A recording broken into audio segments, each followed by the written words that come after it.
Hello everyone, welcome to my channel Gunjan's Biology Classes. Myself Dr. Gunjan Goyal, and today we are going to start the another unit of your class plus one, that is second unit, unit 2, structural organizations in plants and animals. So in this unit actually deals with the study of the structural organizations, external as well as internal features, internal structures, in case of the plants and animals, कि plants और animals में structure कैसा है, उसके अंदर organization कैसी है, उसके कुछ इंटरनल फीचर्स कैसे हैं, उसके एक्सटर्नल फीचर्स कैसे हैं. सो इस चैप्टर में हम लिविंग ऑर्गेनिजम्स की स्ट्रक्चरल ऑर्गेनाइजेशन के बारे में स्टडी करने वाले हैं और इसमें हम लोग दो चैप्टर्स कवर करने वाले हैं. Chapter number 5 is morphology of the flowering plants and chapter number 6 is anatomy of flowering plants. So first of all, we're going to start with the chapter 5, that is morphology of the flowering plants. So morphology of the flowering plants जो chapter है, इस chapter में हम लोग external features के बारे में study करेंगे. Morphology means external features, external characters of the flowering plants. और flowering plant कौन से वाले trees होते हैं? Angiosperms, जो हमने पढ़ा था last chapter में. Angiosperms कौन से हैं? Flowering plants जो हैं. ठीक है. सो हम मॉर्फोलॉजी, हम उसके एक्सटर्नल कैरेक्टर्स के बारे में स्टडी करने वाले हैं इस चैप्टर में. इस चैप्टर को मैंने 7 पार्ट्स में डिवाइड किया गया है. ये थोड़ा सा it's a bit long chapter, so हमने इसमें कंफ्यूजन ना हो ताकि टॉपिक वाइज, तो हम छोटी छोटी पार्ट्स में इस चैप्टर को स्टडी करने वाले हैं. सो हम इस चैप्टर को मैंने 7 पार्ट्स में डिवाइड किया है ताकि आप इजीली अंडरस्टूड कर पाए चीजों को और आप मिक्स ना करें टॉपिक्स को. और टॉपिक्स हमारे छोटे रहेंगे, वीडियोस हमारी छोटी रहेंगी ताकि इसको इजीली याद भी किया जा सके और समझा भी जा सके. सो जैसे कि हम बात कर रहे हैं morphology of the flowering plants, तो जो फ्लावरिंग प्लांट, जैसे इस पिक्चर में मैंने दिखाया है, ये एक फ्लावरिंग प्लांट दिखाया है. इस फ्लावरिंग प्लांट के कौन से पार्ट्स रहते हैं, उसके बारे में, उसके एक्सटर्नल फीचर्स, उसकी सारी चीजों के बारे में, हम एक एक पार्ट के बारे में हम इस टॉपिक में स्टडी करने वाले हैं. सो लेट्स सी कि हम पार्ट 1 में कौन से टॉपिक्स कवर करने वाले हैं. So in this part 1 video, we are going to cover about its introduction of the morphology, and then parts of the flowering plants के कुछ पार्ट्स, जैसे कि पहला पार्ट आ जाता है हमारा रूट सिस्टम. हम रूट सिस्टम को डिटेल में स्टडी करेंगे इस चैप्टर में, इस पार्ट में. उसका फर्स्ट पॉइंट रहेगा करेक्टरिस्टिक्स, उसके करेक्टरिस्टिक फीचर्स हम स्टडी करेंगे रूट्स की हम मॉर्फोलॉजी के बारे में स्टडी करेंगे. फिर हमारे पास 3 तरह के रूट्स आते हैं, हम उनकी स्टडी करेंगे. फिर उनकी फंक्शनिंग के बारे में हम पढ़ेंगे और फिर फर्दर उसकी मॉडिफिकेशन जो हो जाती है रूट्स की, उसके बारे में हम लोग स्टडी करने वाले हैं. सो हम इस पर्टिकुलर पार्ट में हम बेसिकली रूट सिस्टम को स्टडी करेंगे. So let's start with the first topic of our part 1 video, that is introduction. So introduction में हम क्या बोल रहे हैं कि जो morphology है flowering plants की, उसका हम दूसरा नाम ये भी कह सकते हैं कि it's called external structure of angiosperms. Angiosperms यानी कि flowering plants. ठीक है, जैसे फ्लावरिंग प्लांट्स हैं, वो प्लांट्स जो फ्लावर्स प्रोड्यूस करते हैं. ठीक है, और इनकी एक्सटर्नल स्ट्रक्चर को स्टडी करना is called morphology of the flowering plants. So हम इसमें बेसिकली बता रहे हैं इसको फर्दर किसमें करेक्टराइज किया गया है. जो फ्लावरिंग प्लांट्स होते हैं, they are characterised by the presence of, उनके अंदर रूट्स होनी चाहिए, स्टेम्स होनी चाहिए, लीव्स होनी चाहिए, फ्लावर्स होने चाहिए एंड fruits होनी चाहिए. So they are characterized by the presence of root, stem, leaves, flowers and fruits. तो हम इसके अंदर ये सारे हम वन बाय वन स्टडी करेंगे. So the first one is कि जो इसमें क्या कहा जाता है कि अब रूट कौन सा होता है और शूट कौन सा होता है. तो बेसिक फ्रॉम वेरी बेस हम स्टार्ट कर रहे हैं. तो जो अंडरग्राउंड पार्ट है, जो सॉइल से नीचे का पार्ट रहता है प्लांट्स का, उसको हम लोग रूट सिस्टम कहते हैं. ठीक है, जो अंडरग्राउंड पार्ट होता है फ्लावरिंग प्लांट का, उसको रूट सिस्टम कहा जाता है. और जो ग्राउंड के ऊपर है, जो अबव ग्राउंड है, that is called the shoot system. So this is basic. Okay, तो हम इसमें पार्ट्स में इस पिक्चर में आप देख सकते हैं जैसे कि ये प्लांट हो गया, इसके वेजिटेटिव पार्ट्स, इसको दो में डिवाइड किया गया है, एक तो हो गया वेजिटेटिव पार्ट, एक हो गया इसके रिप्रोडक्टिव पार्ट। अब वेजिटेटिव पार्ट में एक पहला चीज आ गया रूट सिस्टम। रूट सिस्टम कौन सा है? जो ये ग्राउंड हो गया, ग्राउंड के नीचे जो पार्ट हो गया अंडरग्राउंड पार्ट हो गया, under the ground is underground part, that is called root system. ठीक है, अब शूट सिस्टम क्या हो गया? जो ग्राउंड के ऊपर वाला पार्ट हो गया, that is above the ground, that is called shoot system. Shoot system में कौन सी चीजें आ जाती हैं? हमारी ब्रांचेस आ जाती हैं, हमारी लीव्स आ जाते हैं, हमारी स्टेम आ जाती है। ठीक है, तो ये आ गए वेजिटेटिव पार्ट्स रूट सिस्टम और शूट सिस्टम में। जबकि जो रिप्रोडक्टिव पार्ट भी शूट सिस्टम में आते हैं, बट रिप्रोडक्टिव पार्ट कौन से हैं? Flower, fruit and seed, so they are called reproductive part.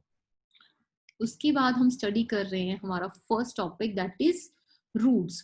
So roots कौन सा हमने बात की? जो अंडरग्राउंड पार्ट हो गया उसको हम रूट्स कहते हैं। ठीक है, अब रूट्स के हम कुछ कैरेक्टरिस्टिक स्टडी करने वाले हैं। दैट इज जो रूट्स होते हैं वो पॉजिटिवली जियोट्रॉपिक होते हैं। इस टर्मिनोलॉजी का क्या मतलब हुआ?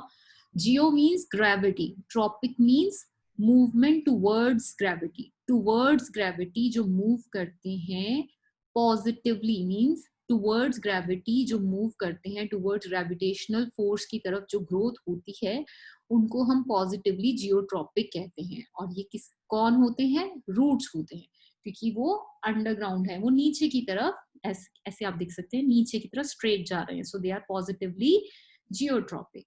Hydrotropic, positively hydrotropic. अब इस टर्म का क्या मतलब हुआ? इसको स्प्लिट कर लीजिए। Hydro means water, tropic means towards.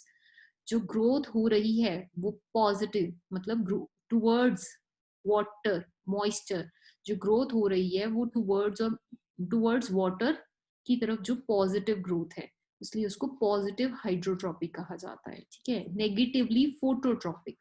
Photo means light, tropic means towards. ठीक है, जो लाइट की तरफ, नेगेटिव मतलब राइट की अपोजिट डायरेक्शन में जो ग्रोथ हो रही है उसको नेगेटिवली फोटोट्रॉपिक कहते हैं। जो टूवर्ड्स ग्रेविटी हो रही है उसको पॉजिटिवली जियोट्रॉपिक कहते हैं। जो टूवर्ड्स वाटर हो रही है उसको पॉजिटिवली हाइड्रोट्रॉपिक कहते हैं। नेगेटिवली फोटोट्रॉपिक किसके कहते हैं? जो अपोजिट हो रही है, opposite direction of the light, that is. ये सारी तीनों फीचर्स किसमें आते हैं? रूट्स में। अब रूट्स कहाँ से बनते हैं? They develop from the radicle of the embryo during seed germination. Seed germination जब होती है तो उसके रेडिकल से, एम्ब्रियो के रेडिकल से रूट्स डेवलप्ड हो जाते हैं। Roots generally they are always non green. ये जो हैं रूट्स जो होते हैं हमारे, they are non green as well as cylindrical in nature. ठीक है, ये यूजुअली जो होते हैं प्राइमरी रूट्स होती हैं, ये उसके बाद ब्रांचेस शो करती हैं, सिमिलर ऑर्गन्स प्रोड्यूस करते हैं, जिसे हम सेकेंडरी और टर्शरी ब्रांचेस का नाम देते हैं, रूट्स का नाम देते हैं। ठीक है, और उसके बाद हमने इसमें एक इम्पॉर्टेंट पॉइंट है कि इसके अंदर नोड्स और इंटरनोड्स नहीं होते, they do not show any nodes and internodes. उसके बाद हम रीजन्स की बात करें, अब हम रूट्स को डिटेल में स्टडी कर रहे हैं, सो हम रूट्स में पांच रीजन्स होते हैं। First is root cap region. Root cap region, meristematic region, root region of cell division और meristematic region, then region of elongation, and then region of root hair, and then maturation, region of maturation. ये 5 region हम इसमें study करने वाले हैं। So first of all region of root cap, जो सबसे नीचे वाला, सबसे इनिशियल वाला पार्ट है। So the tender apex of the roots is protected with a multicellular cap like structure called root cap. तो जो ये एपेक्स पे, इसकी रूट्स की एपेक्स पे जो बहुत ही टेंडर, बहुत ही नाजुक सी रूट्स होती हैं, वो रूट कैप से कवर्ड होती हैं। एज अ कैप की फॉर्म में रूट प्रेजेंट होती है, यहाँ पे रूट कैप प्रेजेंट होता है ताकि वो उसको प्रोटेक्ट कर सके। उस जो इसका क्या काम होता है रूट कैप का? ये म्यूसिलेज सिक्रीट करता है ताकि उसको, जो उसका पैसेज है रूट का, पैसेज ऑफ रूट, सॉइल से जो पैसेज होता है रूट का, उसको ल्यूब्रिकेट कर सके। सो ये म्यूसिलेज सिक्रीट करता है for lubrication of the passage of the root through the soil. और ये किस किस में पाया जाता है? इसके एग्जाम्पल्स याद कीजिए। It is found in many hydrophytes like Pistia Eichhornia. ठीक है, इसमें जो रूट कैप होती है रूट पॉकेट से वो रिप्लेस हो जाती है इन मैनी हाइड्रोफाइट्स। ज्यादातर हाइड्रोफाइट्स में क्या होता है, जैसे कि पिस्टिया और आइशोर्निया के केस में जो रूट कैप होती है हमारी वो रिप्लेस हो जाती है by root pocket. Usually root cap present होती है सभी में। उसका काम क्या है, ल्यूब्रिकेट करके जगह में, मतलब म्यूसिलेज सिक्रीट करके ल्यूब्रिकेट करना इस रीजन को, ताकि जो पैसेज है इसका वो उसमें आराम से पास कर सके थ्रू द सॉइल, उसमें ल्यूब्रिकेशन हो सके। जबकि सम हाइड्रोफाइट्स में ये जो रीजन है ये रिप्लेस हो जाता है बाय रूट पॉकेट। अब हम सेकंड रीजन की बात करते हैं। सेकंड रीजन का क्या नाम है हमारा, रीजन ऑफ सेल डिवीजन और मेरिस्टेमेटिक रीजन। तो जो ये सेकंड रीजन है ये बहुत ही छोटा होता है, इसका साइज कितना रहता है 1 mm in size. So 1 mm in size रहता है ये, और ये बहुत ग्रोइंग पार्ट होता है रूट का, और ये प्रोटेक्ट होता है बाय रूट कैप। जो ये मेरिस्टेमेटिक रीजन होता है ये बहुत ग्रोइंग पार्ट होता है रूट का, और इसको कवर कौन करता है, प्रोटेक्ट कौन करता है, हमारी रूट कैप प्रोटेक्ट करती है। जो ये मेरिस्टेमेटिक रीजन होता है ये थिन वॉल्ड होता है बहुत ही, और ये मेरिस्टेमेटिक सेल्स का बना हुआ होता है। इसके अंदर बहुत सारे मेरिस्टेमेटिक सेल्स होते हैं जिनके पास पावर होती है डिवीजन की, जो डिवाइड करते रहते हैं यहाँ पे। और ये रीजन लॉन्गिट्यूडनल ग्रोथ में हेल्प करता है बाय एडिंग न्यू सेल्स। इसमें सेल्स ऐड होते रहते हैं और ये इसकी रूट्स की लॉन्गिट्यूडनल ग्रोथ में हेल्प करता है। तो ये हो गया हमारा सेकंड रीजन। फर्स्ट रीजन था हमारा रीजन ऑफ रूट कैप, जो कि खुद ही बहुत टेंडर होता है और इस पे क्या करता है, ये ल्यूब्रिकेट करता है बाय सिक्रीटिंग म्यूसिलेज, जो पैसेज को ल्यूब्रिकेट करने का काम करता है। थर्ड हमारा, सेकंड हमारा आ गया रीजन ऑफ सेल डिवीजन और मेरिस्टेमेटिक रीजन, जो इस रीजन को रूट कैप जो है वो प्रोटेक्ट करता है। और ये रीजन, इसमें मेरिस्टेमेटिक सेल्स होते हैं जिनके पास पावर होती है डिवीजन की, जो कि डिवाइड करते रहते हैं, सेल्स को ऐड करते रहते हैं और रूट की लॉन्गिट्यूडनल ग्रोथ में हेल्प करते हैं। अब हम आ गए थर्ड रीजन की तरफ। थर्ड रीजन हमारा हो गया रीजन ऑफ एलोंगेशन। इसमें आप क्लियर देख सकते हैं इस पिक्चर में, ये हो गया हमारा रूट कैप, ये हो गया रीजन ऑफ मेरिस्टेमेटिक एक्टिविटी। अब थर्ड रीजन आ गया हमारा रीजन ऑफ एलोंगेशन। इस ये रीजन कहाँ प्रेजेंट होता है, just lies above this meristematic reason. ठीक है, और ये रीजन क्या होता है, इसमें सेल्स नए फॉर्म होते रहते हैं और रैपिडली एलोंगेट करते रहते हैं, जिसकी वजह से रूट की लेंथ इंक्रीज हो जाती है। और ये जो रीजन होता है इसमें सेल्स क्या करते हैं, एब्सॉर्ब करते हैं मिनरल सॉल्ट्स को। So this region, the cells in this region helps in absorption of the mineral salts. ये हो गया हमारा region of elongation, just lies above the meristematic region and it helps in absorption of the mineral salts. अब इसके बाद आ गया हमारा चौथा region, that is region of root hair और रूट एब्जॉर्प्शन। ये वाला जो रीजन होता है it is covered with numerous root hairs. ये इसका सरफेस बहुत सारे रूट हेयर से कवर होता है। इसकी आउटर लेयर को हम बोलते हैं पिलीफेरस लेयर और एबिलेमा, जो रूट हेयर्स को प्रोड्यूस करती है। ठीक है, तो इस रूट हेयर्स, ये जो रूट हेयर्स होते हैं ये एलोंगेटेड होते हैं, सिंगल सेल्ड होते हैं, ट्यूबुलर स्ट्रक्चर होता है, जो हमेशा सॉइल पार्टिकल्स के कांटेक्ट में रहते हैं। ठीक है, तो जो इसका हमारा रूट हेयर्स का सरफेस नाम ही बताता है, इसमें बहुत सारे रूट हेयर्स होते हैं।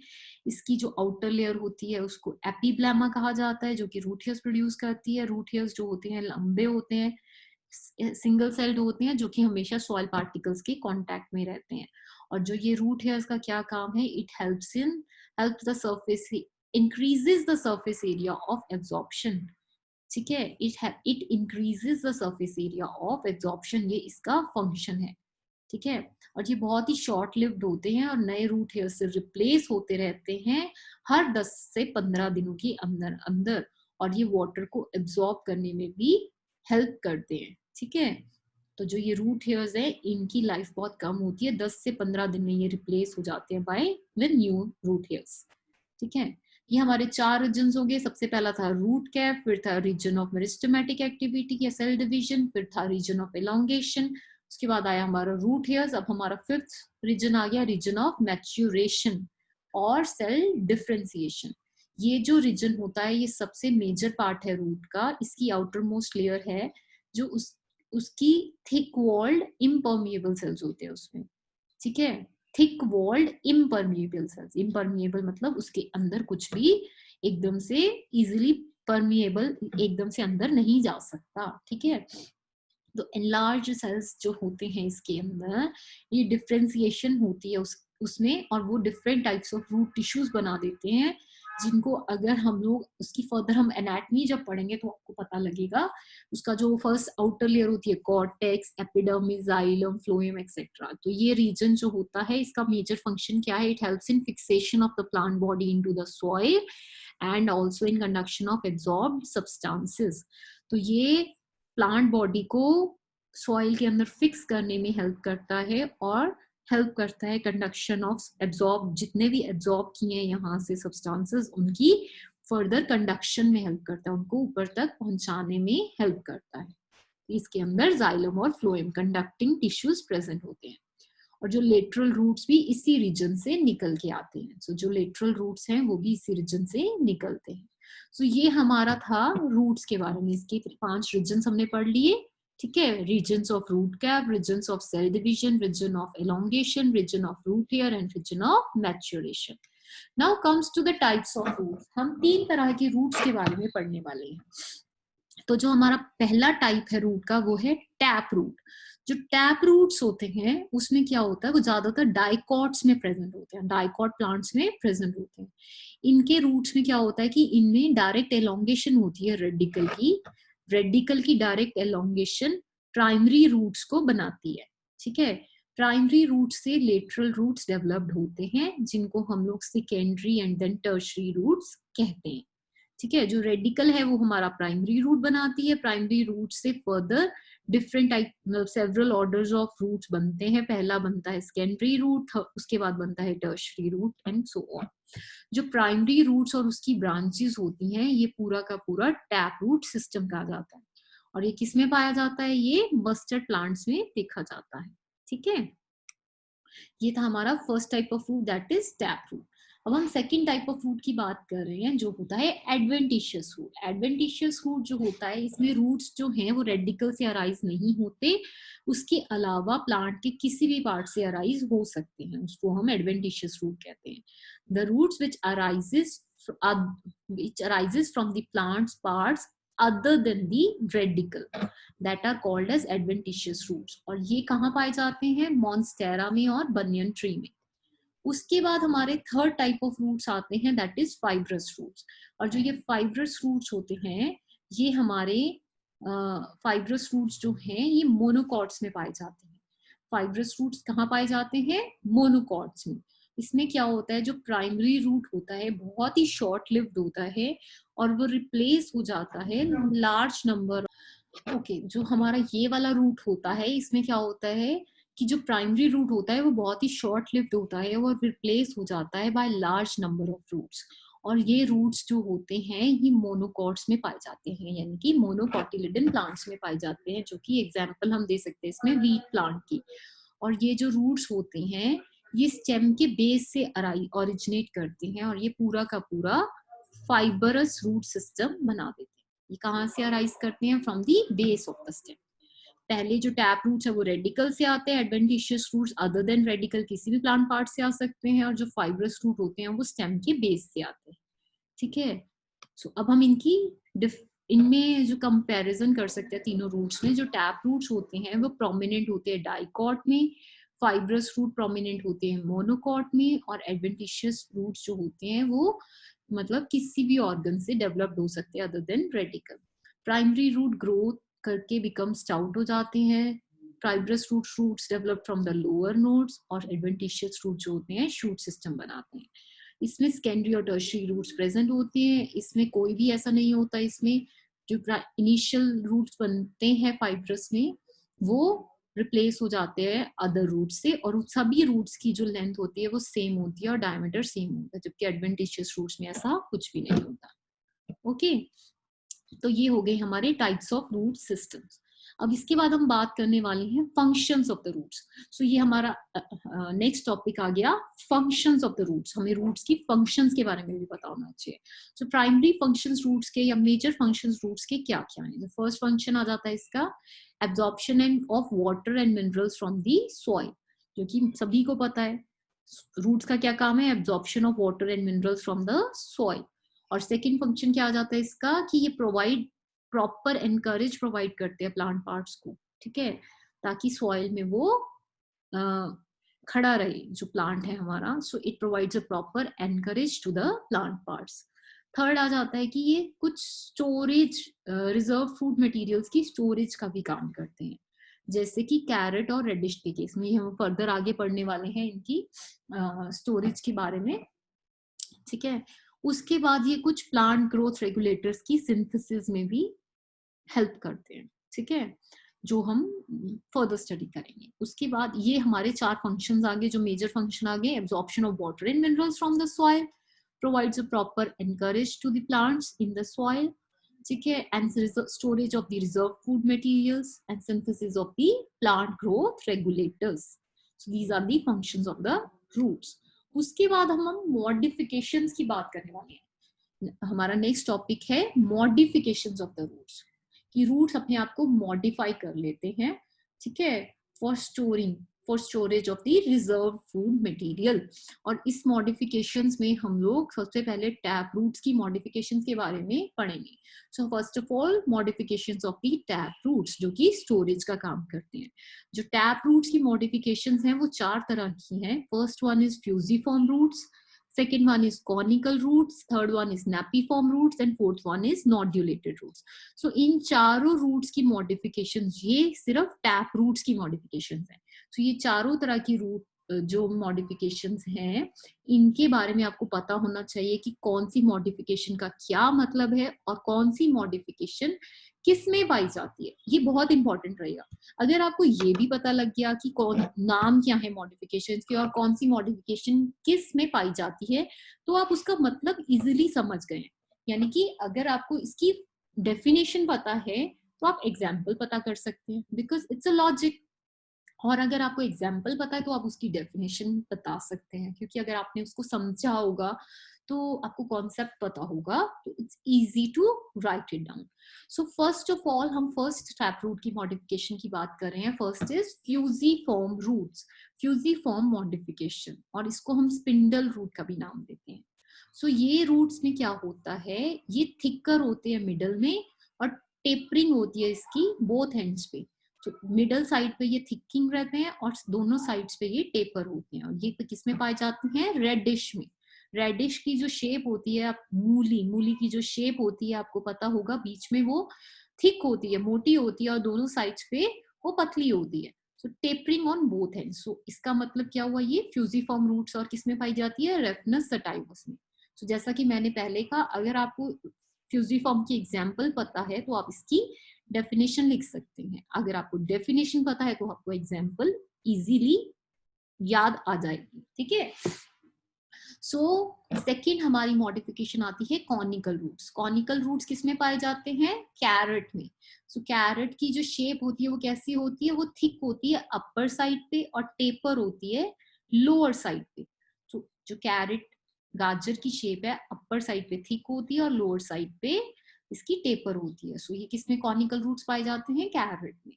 थर्ड आते हैं नेपिफॉर्म रूट्स। नेपिफॉर्म रूट्स ये किसमें पाए जाते हैं, टर्निप में या फिर शुगर बीट में। ये इसमें क्या होता है, ये रूट स्वोलन होते हैं और स्फेरिकल होते हैं अपर साइड पे और टेपर होते हैं लोअर साइड पे, ठीक है। So these roots become swollen or spherical at the upper side and tapering at the lower side. So these are called napiform roots and these are found in turnip as well as sugar beet. तो इनके जो botanical name है, Brassica rapa is turnip and Beta vulgaris is sugar beet. And then is fourth type of root is nodulated roots. Nodulated roots means nodules form हो जाते हैं on the branches of roots by nitrogen fixing bacteria, that is rhizobium. Nitrogen fixing bacteria rhizobium के द्वारा nodules form हो जाते हैं roots की branches के ऊपर। तो इस कहाँ कहाँ पाई जाती हैं, पीस के केस में, बीन्स के केस में। सो जितनी भी लेग्यूमिनेसी फैमिली मेंबर्स हैं हमारे, इनमें ये पाई जाती हैं नॉड्यूलेटेड रूट्स। सो ये 4 रूट्स की मॉडिफिकेशन हमने कौन सी स्टडी की है, टैप रूट्स की, fusiform roots, conical, napiform and noduleated. अब हम नेक्स्ट मॉडिफिकेशन करने वाले हैं एडवेंटिशियस रूट्स की। ये 10 तरह की मॉडिफिकेशन है इसकी। इसमें ट्यूबरस एडवेंटिशियस रूट्स में क्या होता है, जो फूड जो होता है वो स्टोर होता है इन दीज रूट्स। तो इसमें स्वोलन और इरेगुलर शेप होती है इनकी, इसमें रूट्स की कोई भी डेफिनेट शेप नहीं है, ठीक है। तो ट्यूबरस एडवेंटिशियस रूट्स जो होते हैं, इनके मतलब इनकी कोई भी रूट्स की डेफिनेट शेप नहीं है, बट वो स्वोलन हो जाते हैं और इरेगुलर सी शेप आती है। सो इसकी एग्जांपल क्या है, स्वीट पोटैटो, शकरकंदी, शकरकंदी में आइपोमिया बटाटा, Ipomia batatas. So this is the botanical name of sweet potato. ये इसमें पाए जाते हैं. So these are found in sweet potato, that is Ipomia batatas. Then is fasciculated adventitious roots. ये clusters की form में present होते हैं और इसमें भी सारे के सारे roots swollen होते हैं. And these are found in asparagus racemosus, that is शतावरी, और धालिया में भी पाए जाते हैं. So ये examples आपको इनके नाम के साथ याद होनी चाहिए. And third type of adventitious modification is nodulous roots. So इसमें क्या होता है, tips of roots जो होते हैं वो swelled हो जाते हैं, swollen हो जाते हैं. जो tips होते हैं roots के वो swollen हो जाते हैं, जैसे कि curcuma amanda में या फिर melilotus में, ठीक है. Then is beaded or moniliform roots. इसमें क्या होता है, roots swell up हो जाते हैं like a bead at different places at a regular interval. एक रेगुलर इंटरवल के हिसाब से डिफरेंट प्लेसेस पे जो इसके रूट्स होते हैं वो स्वेल अप कर जाते हैं, वो बीड बन जाती हैं, जैसे बीड्स एक माला होती है पूरी, उस तरह से एक शेप बन जाती है. ये किसमें होती है, वाइटिस, वाइटिस मींस अंगूर, grapes, Momordica that is bitter gourd या पोर्टुलेका, ये इन सब में पाए जाते हैं. So beaded or moniliform roots. Its name suggests they form roots in case swelled up like beads at different places at a regular interval. Then fifth type of root modification is stilt root modification or brace root modification. इसमें क्या होता है, root arise from its lower node and enter into the soil. इसकी lower node से roots rise होते हैं और soil में चले जाते हैं. ये किसमें पाए जाते हैं, maize, sugarcane और screw pine में. और इन रूट्स को हम सपोर्टिंग रूट्स के नाम से जानते हैं. तो हमने अभी तक 5 तरह की मॉडिफिकेशंस करी एडवेंटिशियस रूट्स की. First is tuberous, second is fasciculated, third is nodulose, fourth is beaded and fifth one is stilt root. And then sixth type of modification is prop root or pillar roots. इनमें क्या होता है, these roots arise from the branches of the plants and grow downwards towards the soil. Prop roots और pillar roots में क्या होता है, roots branches से अराइज करके नीचे की तरफ सॉइल में चले जाते हैं. ये रूट्स सपोर्ट करते हैं ट्री को. ये जैसे कि बनियन ट्री में पाए जाते हैं, फाइकस बेंगालेंसिस. तो फाइकस बेंगालेंसिस के कौन से रूट्स होते हैं, प्रॉप रूट्स. सो ये आपके 1 मार्क क्वेश्चन भी बन सकते हैं, एमसीक्यूज भी बन सकते हैं कि फाइकस बेंगालेंसिस में कौन से रूट्स होते हैं, प्रॉप रूट्स, या फिर प्रॉप रूट्स किस में पाए जाते हैं, 4 एग्जांपल्स के साथ. सो उसमें आपका आंसर रहेगा Ficus benghalensis. Then is 7th type of modification is climbing roots. So इसमें क्या होता है, रूट्स जो है अराइज करते हैं नोड से और प्लांट्स को हेल्प करते हैं क्लाइंब करने में. जैसे कि मनी प्लांट जो बेल होती है, ठीक है. सो मनी प्लांट जो है वो इसी तरह से ग्रो हो जाता है. या फिर Piper beetle या black pepper या monstera. So these are all the examples of the climbing roots. So these roots arise from the nodes and helps the plants to climb. ठीक है. Then is 8th type of adventitious to modification है, वो है respiratory roots. इसमें क्या होता है, quantity of oxygen बहुत कम हो जाती है soil में. Then some roots comes out of the soil and helps in respiration. ठीक है. ये कहाँ होते हैं, marshy और swampy areas में जहाँ पे ऑक्सीजन की scarcity होती है. Some branches of the tap roots जो हैं वो ग्रो कर जाती है इस रीजन में और वर्टिकली अपवर्ड ग्रो ऊपर की तरफ आ जाती है सरफेस की, ठीक है, ताकि वो रेस्पिरेशन में हेल्प कर सके. इनको हम इन रूट्स को न्यूमेटोफोर्स का नाम भी देते हैं, which have minute pores called pneumatodes और lenticels by which air enter करती है प्लांट में और प्लांट्स को ऑक्सीजन मिलता है for respiration. So respiratory roots respiration में हेल्प करते हैं. सो जो रूट्स हैं वो सॉइल से निकल के बाहर आ जाते हैं, जिन्हें हम न्यूमेटोफोर्स कहते हैं। इसके अंदर न्यूमेटोथोर्स होते हैं जिनमें एयर एंटर करती है और प्लांट्स को ऑक्सीजन मिलता है रेस्पिरेशन के लिए। और ये किस में पाए जाते हैं? राइजोफोरा में और हेरिटीरिया में, ठीक है, रेस्पिरेटरी रूट्स। ठीक है, इस एग्जाम्पल में आप देख सकते हैं कि किस तरह से रूट्स बाहर की तरफ निकल आए हैं। और इनका जो होता है स्ट्रक्चर्स को बोलते हैं न्यूमेटोफोर्स, और न्यूमेटोफोर्स में न्यूमेटोड्स होते हैं जिसके थ्रू एयर एंटर करती है प्लांट्स में और रेस्पिरेशन में हेल्प करती है। ठीक है, उनको ऑक्सीजन मिलता है। Then is 9th type of modification is foliar roots और एपीफिलस रूट्स।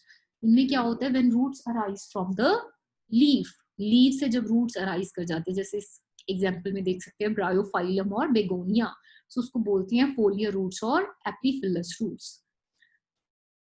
देन टेंथ हमारी जो मॉडिफिकेशन आती है दैट इज सकिंग, हॉस्टोरियल और पैरासिटिक रूट्स। इसके केस में क्या होता है? रूट्स जो हैं वो एंटर कर जाते हैं होस्ट प्लांट के अंदर ताकि वो होस्ट से न्यूट्रिशन को एब्जॉर्ब कर सके। सो एज वो सक करते हैं होस्ट प्लांट से न्यूट्रिशन को, या फिर एज अ पैरासाइट का काम करते हैं ये वाले रूट्स। तो ये किस किस में होता है? कस्क्यूटा में, विस्कम में, डेंड्रोथो में। ठीक है, तो इनको सकिंग रूट्स या पैरासिटिक रूट्स या होस्टोरियल रूट्स के नाम से जाना जाता है। तो ये जो नाम है ये बहुत इंपॉर्टेंट है क्योंकि ये 1 मार्क्स में एज एन एमसीक्यूज भी आ सकते हैं, एज 1 मार्क क्वेश्चंस भी आ सकते हैं। इनकी एग्जांपल्स के थ्रू इनके नाम पूछे जा सकते हैं, इनके नाम के थ्रू इनके एग्जांपल्स पूछी जा सकती हैं। जैसे रेस्पिरेटरी रूट्स में न्यूमेटोथोर्स का नाम पूछा जा सकता है, न्यूमेटोफोर्स के बारे में पूछा जा सकता है। ठीक है, या फिर आपको पूरी की पूरी मॉडिफिकेशन के ऊपर भी क्वेश्चन आ सकता है। So this is all about the root system. So इस टॉपिक में, इस पार्ट में, इस वीडियो में हमने इसकी इंट्रो के बारे में पढ़ा और हमने जो इसकी पार्ट्स होती हैं उसके पार्ट्स को स्टडी किया मॉर्फोलॉजी के हिसाब से। और सबसे पहला पार्ट हमने रूट सिस्टम लिया, रूट्स के बारे में स्टडी किया। देन इसकी हमने 3 टाइप्स ऑफ रूट्स के बारे में पढ़ा, फिर उन रूट्स की हमने कंपैरिजन किया, फिर हमने उनकी फंक्शनिंग की और फिर हमने उनकी स्टोरेज के बारे में पढ़ा। ठीक है, तो मॉडिफिकेशंस जो हुई वो फूड स्टोरेज के लिए होती हैं। तो अब हम इस पार्ट को यहाँ पे खत्म कर रहे हैं। अब हम नेक्स्ट पार्ट में, पार्ट 2, इस चैप्टर के पार्ट 2 में हम लोग क्या क्या स्टडी करेंगे। Let's see, we will going to study the shoot system. Shoot system में हम उसकी मॉर्फोलॉजी, बर्ड्स,